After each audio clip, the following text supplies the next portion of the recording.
What up, bitches? It's a misanthropic one, aka He Who Hungers, and I'm back up in this bitch for another rant. I want to talk about this X-Men 97. Is for those that don't know, it's a continuation of the X-Men animated series that was out in the early 90s. And that actual rendition of the X-Men was so important, so impactful, and it was built off of the strength of the revamping of the X-Men with Jim Lee. Everyone knows that famous X-Men 1 cover, the fold out, fucking incredible. But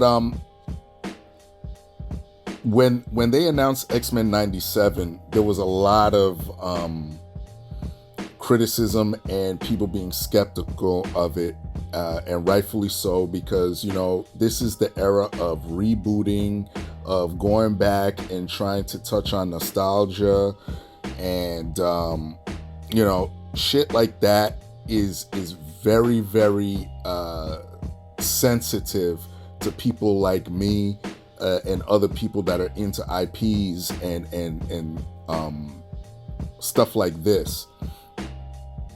So, and then, when they want to go back into these things, usually hear that these people talk about modernizing stuff, which usually means that they're going to go talk about politics, modern day politics. They're going to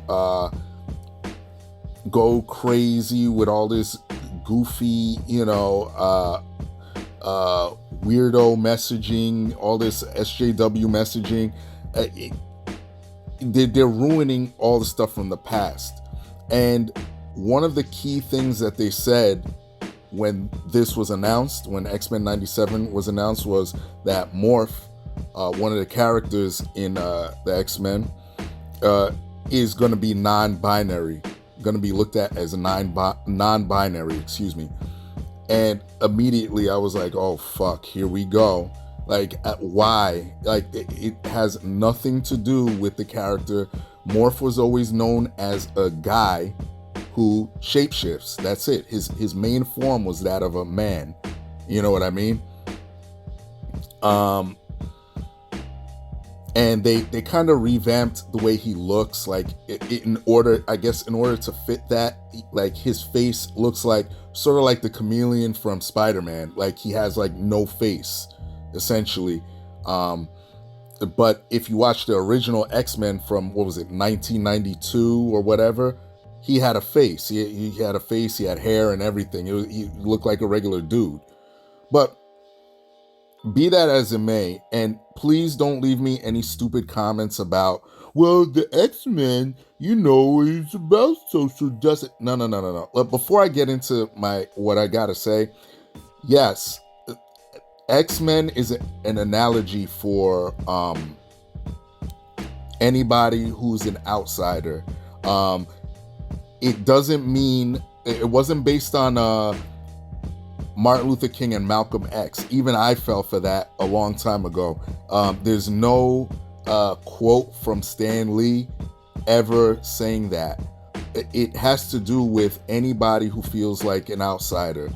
So you can insert anything into that. Shout out to Ethan Van Sciver for breaking that down, because it does make the most sense. You know what I mean? It could be teenagers, it could be LGBTQ, it could be black people, it could be anything. You know what I mean? Even if you're a loner, that's what the allegory is. If I said analogy, excuse me for that. It's an allegory for that. But be that as it may,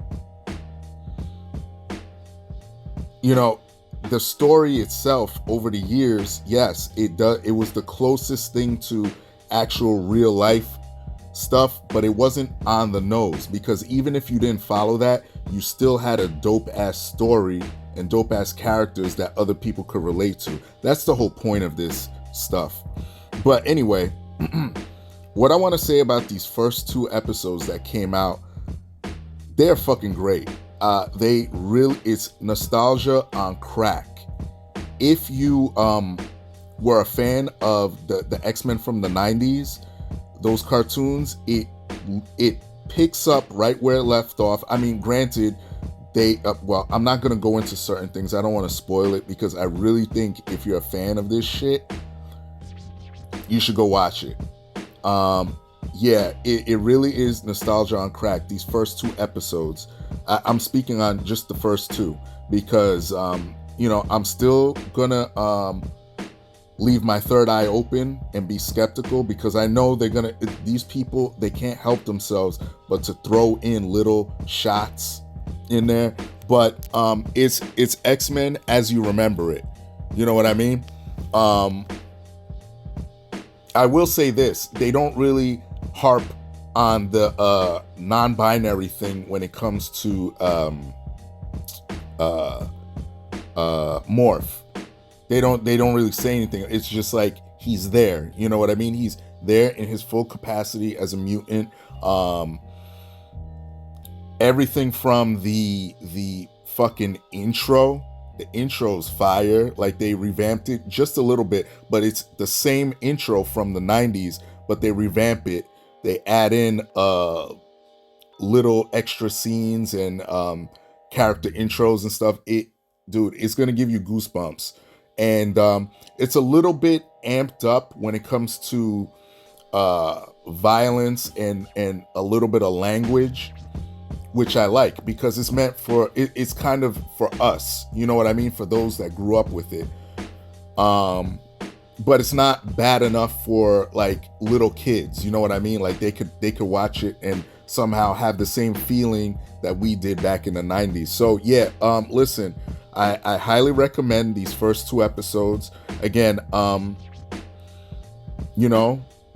got my spider sense ready to latch on to any annoying woke nonsense. This is, I'm telling you, these first 2 episodes, I won't consider them woke. I think that they are really good. Please check them out. I highly recommend it. I'm very happy with this so far. We'll see if it changes. I'm gonna be on it like white on rice. But yeah, that's it. That's all I want to say. I'm pleasantly surprised. So I have to do a positive video once in a while and give these guys credit. Yeah, but yeah, that's all I really want to say. Leave your love, leave your hate. Most of all, subscribe, and that's it. Peace, bitches.